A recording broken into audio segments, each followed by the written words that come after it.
if that doesn't hit a guy in the face like a brick. Oh, goodness. Cold one out this morning. Let's see if this thing starts. Come on, baby. Block heater. School canceled this morning. I'm glad. Would not want to have a mishap with a bus on the roads today. Not a lot of time. Minus 35 this morning. And that breeze is freezing my fingertips. I bet you my phone runs out of battery here right away. Hard on the lungs. Wow, that's a cold one. Just gonna go down and see if my fans are still running. No refrigeration this morning. Using old man winter. This feels like a traditional winter. This feels good.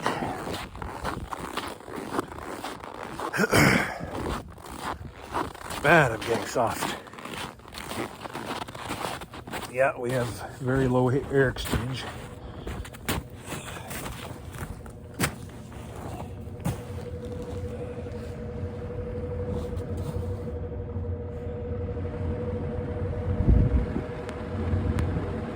Oh, I can feel the warmth coming out. And I can smell the shed. I think it's time for another sweep. We're starting to drag on into winter now. Oh, damn, looks like I have to get the shovel out again.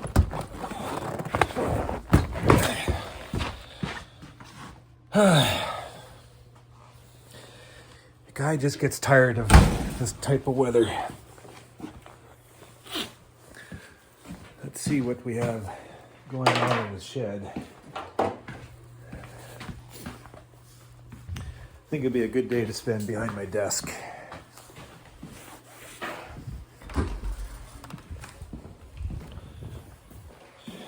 Done my wax work.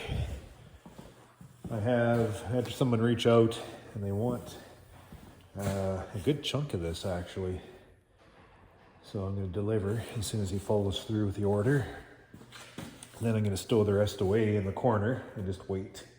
I always lose sales because I don't have any wax on hand in the fall. That's when they need it, right before Christmas. And work always gets in the way and I don't have things prepared. But if I could just stow some away so I can, capture those early wax sales and I'd move them all.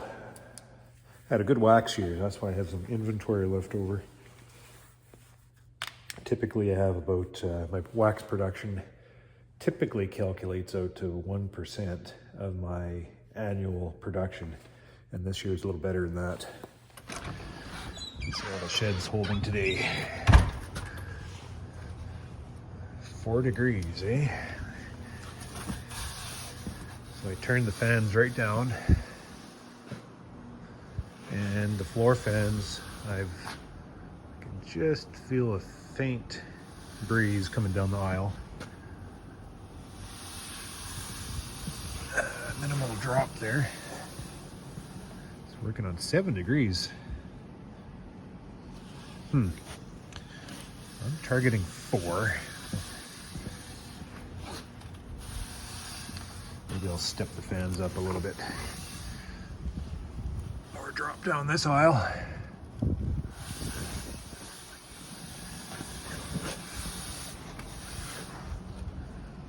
Seven degrees. Well, okay. That means I'll just have to step the fans up a little bit. Stepping the fans up when it's minus 35 out.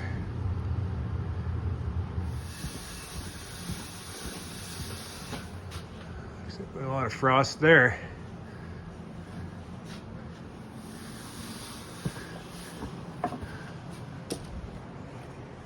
the incoming air, you can see how I've now controlled. I should have always been doing this, because before I had this plenum, the cold air would just come down and sit in this corner as it eventually made it across the room. So these colonies were always, you know, exposed to a little bit of a colder environment.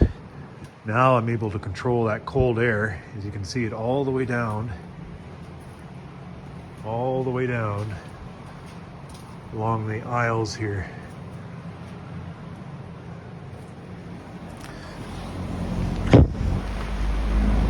Step these fans up.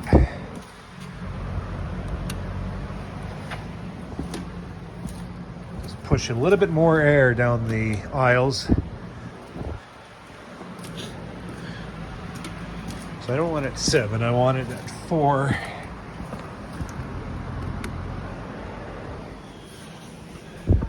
What say you this morning?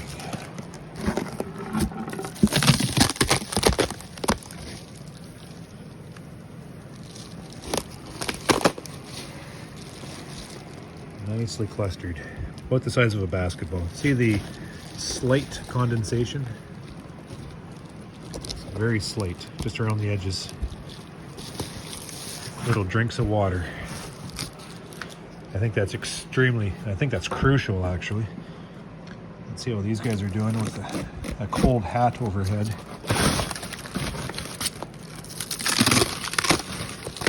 A little more condensation in this colony.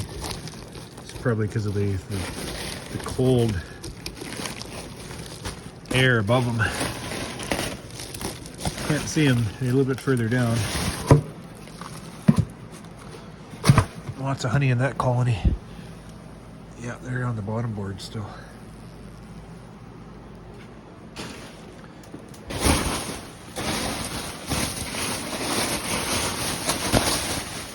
I wonder what the CO2 levels are.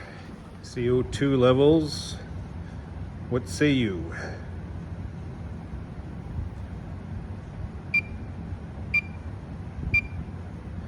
$3,700.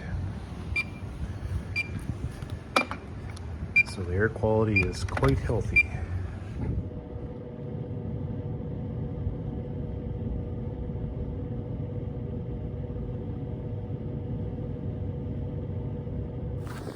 A lot of beekeepers reaching out to me about that mite modeling video. I think whatever I said in there struck a chord. A lot of beekeepers experiencing the same thing, the same symptoms. And, you know, it's nothing new. This is all very basic stuff. It's all common knowledge. But that's not the point. Point is, it's unable to accumulate that knowledge on what's going on within our mite treatments. Just that lack of information, and be it it's not any fault of the beekeeper, it's just we don't have the actual ability to be able to measure small mite populations within the spring to be able to make definite decisions whether or not our treatments are working or not. And that's what the problem is not having enough information at hand. We're all striving to accumulate that information. It's just we're not unable to. When we're talking about mite populations within the colony at 100 or 200 in a growing colony and trying to measure the efficacy of a treatment, it's absolutely impossible. And it's going to come to the point where we're going to have to just arbitrarily, throughout the springtime, hit them with the treatment time and time again, regardless as if we're finding the mites or not. We're just going to have to assume the mites are within the colonies, and we just have to assume that maybe one of these alternative treatments isn't working. And with that, back it up with something completely and totally different. The problem is, what is that? We don't have enough tools in our toolkit to be able to do something like that. And any of the treatments that we have as possibilities, they're not getting pushed through the registration process quick enough to allow beekeepers to use alternative treatments. We're gonna have to start putting pressure on people to make sure that we have more available options to treat these mites. Otherwise, we're just gonna have to do it ourselves.